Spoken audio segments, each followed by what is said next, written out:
The Bible is full of principles that could be seen as God's way of automating his sovereignty and judgment in the world. Amen. You might be asking, well, Crystal, what do you mean? I'm glad you asked. See, by definition, a principle is a basic rule, a belief, or a truth that guides behavior, actions, or the understanding of how something works. In other words, it helps us to understand cause and effect.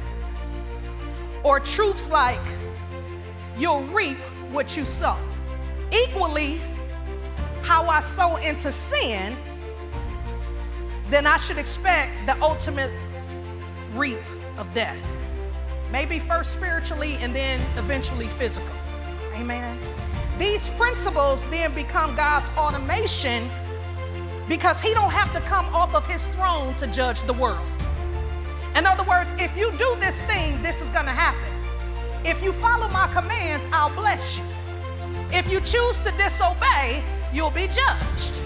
Now, the problem is we don't always see the judgment or the blessing immediately. And so we go on about our lives. And if it's a blessing that we are waiting on, then sometimes we tend to get frustrated because we feel like God is not moving fast enough for us. And then sometimes we get comfortable in sin and we realize just because we have not seen immediate judgment, then maybe God bypassed the punishment.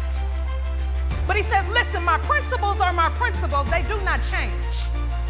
It's my way of automating how I can rule in the world and still sit on my throne. If you do what I tell you to do, you will be blessed. If you follow my commands, you will be blessed.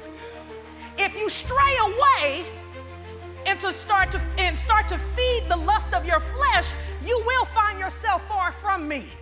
He set principles in motion so he can still reign in sovereignty. And in time, we'll experience the benefit or the consequence of that principle.